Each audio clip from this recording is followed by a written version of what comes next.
الحمد لله نحمده ونستعينه ونستغفره ونؤمن به ونتوكل عليه ونعوذ بالله من شرور أنفسنا ومن سيئات أعمالنا من يهده الله فلا مضل له ومن يضلله فلا هادي له وأشهد أن لا إله إلا الله وحده لا شريك له وأشهد أن سيدنا ومولانا محمدا عبده ورسوله أما بعد فأعوذ بالله من الشيطان الرجيم بسم الله الرحمن الرحيم إنا نحن نزلنا الذكر وإنا له لحافظون قال النبي صلى الله تعالى عليه وسلم خيركم من تعلم القرآن وعلمه صدق الله العظيم وصدق رسوله النبي الكريم ونحن على ذلك من الشاهدين والشاكرين والحمد لله رب العالمين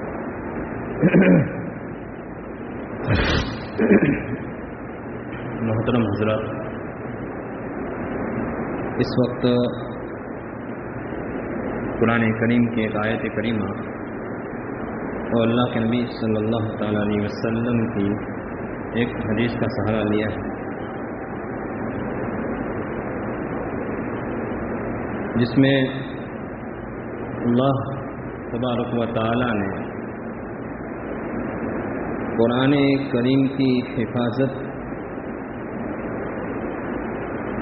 خود کریں گے اللہ تبارک و تعالیٰ اور اپنے بندوں سے، جیسا کہ حفاظ کے ذریعے سے، علماء کے ذریعے سے اللہ تبارک و تعالیٰ حفاظت کروا رہے ہیں۔ انا نحن نزلنا الذکر وانا له لحافظون، ہم ہی نے اس قرآن کریم کو اتارا ہے، نازل کیا ہے، وَإِنَّا لَهُ لَحَافِظُونَ، اور ہم ہی اس کی حفاظت کرنے والے ہیں۔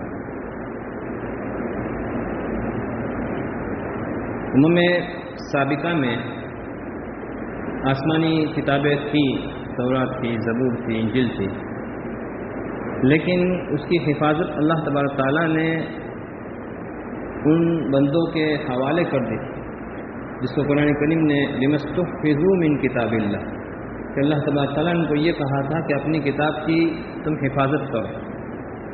اس کی حفاظت کا وعدہ اللہ تبارک تعالیٰ نے نہیں لیا تھا، اس کی ذمہ داری اللہ تبارک تعالیٰ نے نہیں لی تھی۔ کیوں؟ اس لیے کہ وہ ایک زمانے تک محدود تھے، اور قرآن کریم جو ہے، جو جناب محمد رسول اللہ صلی اللہ تعالیٰ علیہ وسلم پر جو نازل ہوا ہے، اللہ کے نبی صلی اللہ تعالیٰ علیہ وسلم جس طریقے سے آخری نبی، آخری پیغمبر ہے، اب اس قیامت تک نبوت کا سلسلہ ختم کر دیا گیا۔ اسی طریقے سے یہ قرآن کریم بھی اللہ تبارک و تعالیٰ کی آخری کتاب ہے، اب قیامت تک کوئی نئی کتاب آنے والی نہیں ہے۔ آج کے دور میں قرآن کریم کے ساتھ جو ہمارا اور غیروں کا جو معاملہ ہو رہا ہے، یہ بہت ہی زیادہ افسوسناک ہے۔ کھلم کھلا قانونی طور پر قرآن کریم کو جلایا جانا واقعی یہ بہت گھناؤنی حرکت ہے، اور اس پر جتنا افسوس کیا جاوے یہ کم ہے۔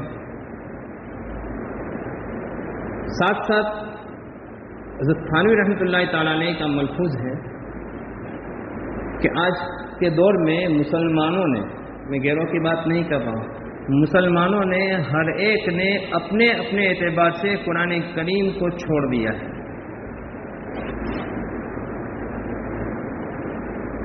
کل قیامت کے دن اللہ تبارک و تعالیٰ کے سامنے اللہ کے نبی صلی اللہ تعالی علیہ وسلم قرآن کریم کو چھوڑنے والوں کی شکایت کریں گے، یا رب ان قوم اتخذوا هذا القرآن مہجورا، اے پروردگار میری قوم نے تو اس قرآن کریم کو نظر انداز کر دیا، چھوڑ دیا۔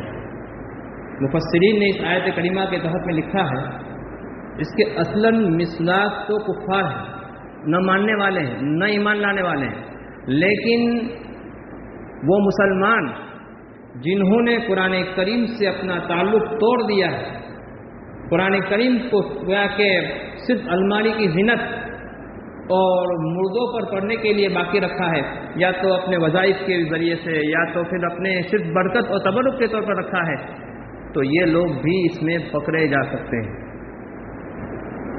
قرآن کریم کا حق ہے کہ اس کی تلاوت کی جائے۔ تو میں حضرت تھانوی رحمۃ اللہ علیہ کی بات سنا رہا تھا۔ حضرت تھانوی رحمۃ اللہ علیہ فرماتے ہیں کہ ہر ایک نے اپنے اپنے اعتبار سے قرآن کریم کو چھوڑ دیا ہے۔ پڑھنے والوں نے پڑھنا چھوڑ دیا، تلاوت چھوڑ دی۔ پوچھا جاوے کہ بھائی آپ نے آخری مرتبہ قرآن کب پڑھا تھا، تو شاید جواب نہ ملے۔ ہاں بعض مخصوص صورتیں ہیں، اللہ کا شکر ہے پڑھتے ہیں، اور ہمیں گویا کہ اس کی عادت ڈالنے کی ضرورت ہے۔ آپ مساجد میں قرآن پڑھے ہوتے ہیں، گھروں میں پڑھے ہوتے ہیں، آپ خالی اس کا سورہ یاسین نکال کر دیکھ لیجیے گا، آپ کو پتہ چلے گا کہ پورے قرآن میں سے سورہ یاسین ہی پڑھی جائے گی، اسی کے صفحے پڑھے ہوئے ہوں گے۔ پورا قرآن جو ہے یہ اللہ تبارک و تعالیٰ کا میسیج بندوں کے نام ہے۔ ذرا ہمارے پاس کوئی کسی کا خط آوے، اگر ہم اس زبان کو جانتے ہیں تو جتنا جلدی ہو سکے اتنا جلدی ہم اس کو پڑھتے ہیں۔ خط تو آج کل سمجھ میں نہیں آتا۔ واٹس ایپ پر اگر کسی ہمارے قریبی کا، کسی تعلق والے کا میں گروپ سے ہٹ کر بات کر رہا ہوں تو میسج آیا تو ہم ضرور اس کو دیکھتے ہیں، وہ جلدی دیکھتے ہیں اس نے کیا میسج کیا، یہ آدمی کبھی میسج نہیں کرتا ہے، کوئی کام کا میسج ہوگا کیا ہے۔ اگر نہیں سمجھتے ہیں تو کسی سمجھنے والے سے پوچھتے ہیں، بھائی یہ ذرا مجھے اس کا ترجمہ کر کے، ٹرانسلیشن کر کے مجھے بتاؤ تو کیا کہنا چاہتے ہیں۔ جب تک ہم اس خط کو، اس میسیج کو نہیں پڑھ لیتے ہیں وہاں تک ہمیں چین نہیں ملتا۔ حالانکہ اس کے اندر اگر کوئی خبر ہوگی تو دو ہی قسم کی خبر ہوگی، کوئی بھی میسیج ہو، کوئی بھی خط ہو، اس کے اندر اگر ساری خبروں کا خلاصہ نکالا جائے تو دو ہی قسم کی ہوگی، یا تو کسی خوشی کی خبر ہوگی یا کوئی غم کی خبر ہوگی۔ دنیا کی خوشی بھی عارضی ہے، دنیا کا غم بھی عارضی ہے۔ یہاں کی خوشی بھی ہمیشہ رہنے والی نہیں ہے، اور ہم یہاں کے کا غم بھی ہمیشہ رہنے والا نہیں ہے۔ آخرت کی خوشی جو ہے یہ ہمیشہ ہمیشہ کی ہے، اور وہاں کا غم بھی ہمیشہ ہمیشہ کا ہے۔ اہل جہنم کے بارے میں اللہ تبارک تعالیٰ فرماتے ہیں لا یموت فیہا ولا یحیا، نہ تو اس میں جئیں گے نہ وہ مریں گے۔ جئیں گے اس لیے نہیں کہ تکلیف ایسی ہوگی کہ اس سے تو آدمی کو زندگی کو زندگی ہی نہیں کہا جائے گا، اور موت بھی نہیں آئے گی۔ اللہ تبارک تعالیٰ جہنم اور جنت کے درمیان میں موت کو لا کر کے ذبح کروا دیں گے، جس کی وجہ سے اہل جنت بہت زیادہ خوش ہو جائیں گے کہ اب مرنا نہیں ہے، اور اہل جہنم جو ہے اتنا غمگین ہوں گے، اتنے غمگین ہوں گے کہ اب تو مریں گے بھی نہیں اور جئیں گے بھی نہیں، اسی تکلیف میں ہمیں رہنا ہے۔ تو حضرت تھانوی رحمۃ اللہ علیہ کی بات میں سنا رہا تھا کہ ہر ایک نے اپنے اپنے اعتبار سے چھوڑ دیا ہے۔ تلاوت کرنے والوں نے تلاوت کرنا چھوڑ دیا ہے، اس کے مطالب کو سمجھنے والوں نے اس میں محنت کرنا چھوڑ دیا ہے، ہر اعتبار سے قرآن کریم کو چھوڑ دیا ہے۔ کہیں کہ یہ قرآن کریم کل قیامت کے بجائے دن ہمارے لیے بجائے یہ کہ ہمارے حق میں سفارش کرے، ہمارے حق میں کہیں شکایت نہ کر دے۔ القرآن حجت لک او علیک، یہ قرآن کریم جو ہے یہ ہمارے حق میں بھی گواہ بن سکتا ہے اور ہمارے خلاف بھی گواہ بن سکتا ہے۔ آج کے دور میں نے ابھی کہا کہ قرآن کریم کے ساتھ جو معاملہ ہو رہا ہے ہمیں واقعی غم میں نے کہا ہونا بھی چاہیے، لیکن اس سے زیادہ اس پر غم ہونا چاہیے کہ ہمارا تعلق قرآن کریم سے کیسا ہے۔ ہم نے قرآن کریم کو کتنا روزانہ ہمارے پڑھنے کا معمول ہے، ایک پارہ پڑھے، ایک پارہ نہیں تو آدھا پڑھے، آدھا نہیں تو پاؤ پارہ پڑھے، لیکن روزانہ پڑھے۔ حضرت شیخ الہند رحمۃ اللہ تعالی علیہ جب مالٹا کی جیل سے رہا ہو کر کے تشریف لائے، انگریزوں کا دور تھا، تو حضرت نے اپنے شاگردوں کو جمع کیا، بڑے بڑے حضرات تھے، اور کہا کہ میں قید خانے میں سے جیل میں نے بہت سوچا، یہ آج جو میں بات کہہ رہا ہوں آج کے حالات پر بھی اس کو فٹ کرنے کی ضرورت ہے کہ مسلمان پریشان کیوں ہو رہے ہیں، مسلمانوں کو کیوں پیٹا جا رہا ہے، مسلمانوں کو کیوں پریشان کیا جا رہا ہے۔ میں نے بہت غور کیا جیل کی تنہائیوں میں، اللہ تبارک تعالیٰ نے مجھے اس کے 2 سبب میرے دل میں ڈالے۔ یہ 2 وجہ ہیں جس کی وجہ سے مسلمان آج پریشان ہو رہا ہے۔ نمبر 1، اس مسلمان نے قرآن کریم کو چھوڑ دیا ہے۔ حضرت عمر رضی اللہ تعالیٰ فرماتے ہیں ان اللہ یرفع بہذا الکتاب اقواما ویضع بہ آخرین، کہ اللہ تبارک تعالیٰ اس قرآن کریم کے ذریعے سے بہت ساری قوموں کو بلندی عطا فرمائیں گے اور دوسرے لوگوں کو اسی کے ذریعے سے ذلیل و رسوا کریں گے۔ حضرت عمر رضی اللہ تعالیٰ عنہ کے ایک گورنر تھے مکہ المکرمہ کے، جن کا نام تھا نافع ابن عبد الحارث۔ حضرت عمر رضی اللہ تعالیٰ عنہ اپنے گورنروں کے پاس جانچ کیا کرتے تھے، پوچھا کرتے تھے، تو انہوں نے پوچھا کہ اچھا اب بتائیے آپ نے جنگلات کا ذمہ دار کس کو بنایا؟ تو نافع ابن عبد الحارث نے کہا کہ میں نے ابن ابزا کو بنایا ہے۔ اچھا یہ کون ہے؟ تو انہوں نے کہا کہ یہ تو ہمارا غلام ہے۔ تو حضرت عمر تعجب میں پوچھنے لگے غلام کو آپ نے ذمہ دار بنایا؟ تو کہا کہ ہاں امیر المومنین، میں نے اس لیے ذمہ دار بنایا ہے کہ قرآن پڑھنا جانتا ہے، وہ قرآن پڑھتا ہے۔ دیکھیے آزاد نہیں ہے، غلام ہے، اس کو ایک جگہ کا ذمہ دار بنایا جا رہا ہے۔ حضرت عمر رضی اللہ تعالیٰ نے اس پر اعتراض کر رہے ہیں، پوچھ رہے ہیں کہ بھائی آپ کیوں بنا رہے تھے؟ کہا کہ یہ قرآن پڑھنا جانتا ہے۔ تو حضرت عمر نے اس وقت یہ فرمایا جب میں نے پڑھا کہ اللہ تبارک تعالیٰ صحیح فرمایا کہ اللہ تبارک تعالیٰ اس کے ذریعے سے ایک قوم کو عزت عطا فرماتے ہیں اور دوسرے لوگوں کو ذلیل کرتے ہیں۔ غلام ہے بھلے ہے لیکن قرآن جانتا ہے، اس وجہ سے اس کو یہ عہدہ سپرد کیا گیا۔ ہم آج ذلیل ہو رہے ہیں، رسوا ہو رہے ہیں، یہی وجہ ہے کہ ہم نے قرآن کریم کو چھوڑ دیا ہے، عملی طور پر ہم نے چھوڑ دیا ہے۔ تو حضرت شیخ الہند رحمۃ اللہ علیہ نے فرمایا کہ 2 سبق میں سیکھ کر لایا ہوں۔ ایک تو یہ کہ امت نے قرآن کریم کو چھوڑ دیا ہے۔ قرآن کریم ایک اللہ تبارک تعالیٰ کا میسج تھا بندوں کے نام، ایک خط تھا بندوں کے نام، اس میں اللہ تبارک تعالیٰ نے قیامت تک آنے والی ساری باتوں کی وجہ کے رہنمائی فرمائی تھی، لیکن ہم نے اس کو پڑھا ہی نہیں، ہم نے اس کو سمجھا ہی نہیں۔ اب میرا دل چاہتا ہے، حضرت شیخ رحمۃ اللہ فرماتے ہیں، میرا دل چاہتا ہے کہ میں قرآن کریم کو لفظاً بھی عام کروں اور معنن بھی عام کروں، اس کے حروف بھی لوگوں کو سکھاؤں، مکاتب کے ذریعے سے، مدارس کے ذریعے سے، بچوں کو، بچیوں کو، عورتوں کو، مردوں کو، ہر ایک کو گویا قرآن کریم پڑھنا سکھاؤں، یہ میری تمنا ہے۔ اور معنی کے اعتبار سے، مطلب کے اعتبار سے میں اس کو اس طرح عام کروں کہ مساجد کے اندر تفسیر کا سلسلہ شروع کروں، مسجد کے اندر تفسیر کا سلسلہ شروع کر کے عام فہم انداز میں لوگوں کو میں سمجھاؤں اور لوگوں کو کہوں، اپنے شاگردوں سے کہوں کہ تم جا کر کے مسجدوں کے اندر کہ تفسیروں کا سلسلہ شروع کرو، تاکہ لوگوں کو پتہ چلے کہ اللہ تبارک تعالیٰ نے قرآن کریم نے کیا فرمایا ہے۔ قرآن کریم اتنا آسان ہے، اتنا آسان ہے، اتنا آسان ہے کہ ایک چھوٹا سا بچہ بھی اس کو یاد کر سکتا ہے، بڑے سے بڑا آدمی تلاوت کر رہا ہو، اگر کوئی غلطی کرتا ہے تو چھوٹا بچہ بھی ٹوک دے گا کہ حضرت یہ غلط ہے، اتنا آسان ہے۔ اور معنی کے اعتبار سے، مطلب کے اعتبار سے اتنا مشکل ہے کہ لوگوں نے اپنی زندگیاں اس کے پیچھے کھپا دی، تب بھی اس کا حق ادا نہیں ہو سکا۔ قرآن کریم اللہ تبارک تعالیٰ فرماتے ہیں وَلَقَدْ يَسَّرْنَا الْقُرْآنَ لِلذِّكْرِ فَهَلْ مِن مُدَّكِرٍ، ہم نے قرآن کریم کو نصیحت کے لیے آسان کر دیا ہے، تو کیا کوئی ہے نصیحت حاصل کرنے والا؟ اس آیت کریمہ میں اللہ تبارک تعالیٰ نے جو آسان کیا ہے اس کو ذرا سمجھنے کی ضرورت ہے۔ مفتی تقی صاحب عثمانی دامت برکاتہم فرماتے ہیں کہ اس آیت کا لوگوں نے غلط مطلب سمجھا ہے. ہر ایک یوں سمجھتا ہے کہ میں تو ترجمہ دیکھ کر کے، انگریزی ترجمہ، گجراتی ترجمہ، اردو ترجمہ دیکھ کر قرآن کریم کو سمجھ لوں گا. صحابہ اکرام رضوان اللہ تعالی علیہ مجمعین عربی زبان جاننے والے تھے، اس کے باوجود بھی اللہ کے نبی صلی اللہ تعالی علیہ وسلم کے پاس قرآن کریم کو سمجھنے میں محتاج تھے. اور آج ہم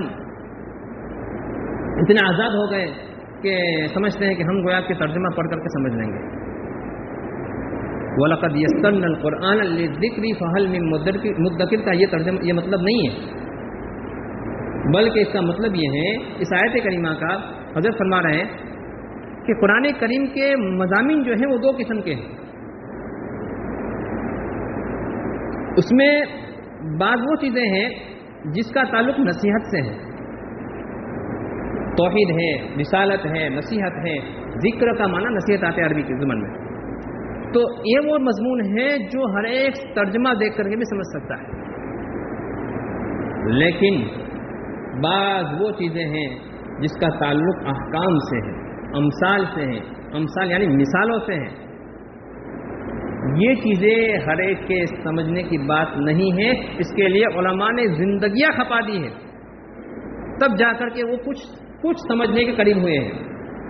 اسی کو قرآن کریم دوسری جگہ فرماتے ہیں وَتِلْكَ الْأَمْثَالُ نَضْرِبُهَا لِلنَّاسِ. اللہ تعالیٰ فرما رہے ہیں کہ ہم لوگوں کے لیے قرآن کریم میں الگ الگ قسم کی مثالیں بیان فرماتے ہیں. وَمَا يَعْقِلُهَا إِلَّا الْعَالِمُونَ. اور اس کو نہیں سمجھ سکتے ہیں مگر علماء. صحابہ اکرام رضوان اللہ تعالی علیہ مجمعین میں بعض صحابہ وہ تھے جو عالم تھے، جاننے والے تھے. جب ان کو کوئی قرآن کریم کی کوئی مثال سمجھ میں نہیں آتی تھی تو ان کو نیند نہیں آتی، پریشان ہو جاتے تھے کہ جلدی جا کر کے میں اس مثال کو اللہ کے نبی صلی اللہ تعالی علیہ وسلم کے پاس جا کر کے سمجھ لوں. اس لیے کہ اللہ تبارک تعالیٰ کیا فرماتے ہیں وَمَا يَعْقِلُهَا إِلَّا الْعَالِمُونَ. علماء ہی جانتے ہیں، تو اگر میں نہیں جانوں گا تو یہ میرے اندر ایک کمی اور کوتاہی ہوگی. بعض مرتبہ ہمارے ذہنوں کے اندر ایسے اشکالات ہوتے ہیں، ایسے سوالات ہوتے ہیں جس کو ہم لوگوں کے سامنے کہتے ہی نہیں ہیں، علماء سے پوچھتے ہی نہیں ہیں، بس اسی شک و شبہ کو لے کر کے گھومتے رہتے ہیں. اگر اسی شک و شبہ میں ہماری موت آ گئی تو بتائیے ہمارا کیا حشر ہوگا. تو ہمیں چاہیے کہ ہم اپنے تعلق کو قرآن کریم سے جوڑیں. تو حضرت شیخ ہند رحمۃ اللہ علیہ کی ایک بات یہ تھی کہ لوگوں نے قرآن کریم کو چھوڑ دیا ہے. میں چاہتا ہوں کہ قرآن کریم کو لفظاً بھی عام کروں اور مانن بھی عام کروں. لفظاً مکاتب کے ذریعے سے، مدارس کے ذریعے سے، اور مانن جو ہے مساجد میں قرآن کریم کی تفسیر کے ذریعے سے. اور دوسری جو وجہ ہے جس کی وجہ سے آج مسلمان پریشان ہو رہا ہے وہ یہ ہے کہ آپسی اختلافات. والذین معه اشداء علی الکفار رحماء بینہم. صحابہ اکرام کی صفات بیان کی ہے اس میں کہ اشداء علی الکفار، دشمنوں کے مقابلے میں تو بڑے سخت تھے، لیکن رحماء بینہم، آپس میں ایک دوسرے پر رحم کرنے والے تھے. آج ہمارا معاملہ بالکل اس سے الٹا ہے. دشمنوں کے ساتھ تو ہمارا معاملہ جو ہے نرمی کا ہے اور اپنوں کے ساتھ سختی کا ہے. بہت اشاروں میں کہہ رہا ہوں.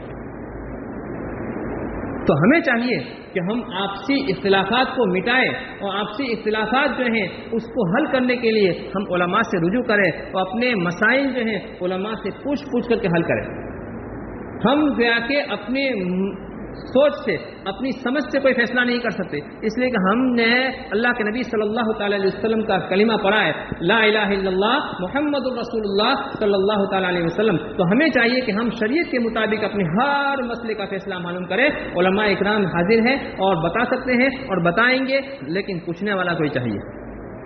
آج ہمارا مزاج یہ ہو چکا ہے، معاف کیجیے گا، کہ اگر ہمیں اس شریعت کے مطابق فیصلے میں ہمارا فائدہ ہے تو ہم ضرور جاتے ہیں، لیکن اگر ہمارا نقصان ہے، ہمیں اس میں ہمارا حصہ نہیں ملتا ہے، تو پھر چاہیں گے بھائی چلو نا آپس میں سمجھ لیتے ہیں. یہ آپس میں سمجھنا نہیں چلے گا. وَتِلْكَ حُدُودُ اللَّهِ وَمَنْ يَتَعَدَّ حُدُودَ اللَّهِ فَقَدْ ظَلَمَ نَفْسَهُ. یہ اللہ تبارک تعالیٰ کی حد ہے، اللہ تبارک تعالیٰ کے احکام ہیں. اگر کوئی اس کے خلاف چلے گا تو اللہ تبارک تعالیٰ اس کو گویا کہ کل قیامت کے دن سخت سے سخت سزا عطا فرمائیں گے. اس لیے ہمیں چاہیے کہ ہم ہر مسئلے کا حل جو ہے قرآن کریم اور احادیث مبارکہ سے پوچھ علماء سے پوچھ کر کے حاصل کرے. وہ شریعت کی روشنی میں مجھے اس کا حل چاہیے، اپنی چاہت کے مطابق نہیں. یہ چند باتیں تھیں، انشاءاللہ آئندہ بقیہ باتیں سناؤں گا، وقت ہو گیا ہے. اللہ تبارک تعالیٰ ان باتوں پر ہمیں عمل کرنے کی توفیق نصیب فرماوے اور قرآن کریم سے اپنے آپ کو جوڑنے کی توفیق نصیب فرماوے. آج ہی سے ہم ارادہ کریں کہ قرآن کریم کو کچھ نہ کچھ تو ہم ضرور پڑھیں گے. اللہ توفیق دے تو ایک پارہ پڑھے، آدھا نہیں پڑھ سکتے تو پاؤ پارہ پڑھے، اس سے بھی کم نہیں پڑھ سکتے تو تھوڑا پڑھے، لیکن پڑھے ضرور. ہم اپنا تعلق قرآن کریم سے جوڑ لیں، اس کی وجہ سے ہم اللہ تبارک تعالیٰ سے انشاءاللہ جڑ جائیں گے. جب اللہ تبارک تعالیٰ سے جڑ جائیں گے، من کان للہ کان اللہ لہ، اللہ کے ہم اگر ہو گئے تو اللہ ہمارا ہو گیا. دنیا میں کسی کی ہمت نہیں ہے، کسی کی مجال نہیں ہے کہ ہم پر کوئی کہ ہمارے سامنے آنکھ اٹھا کر کے دیکھ لے. اللہ تبارک تعالیٰ ہمیں عمل کرنے کی توفیق نصیب فرمائے. وآخر دعوانا الحمد للہ رب العالمین.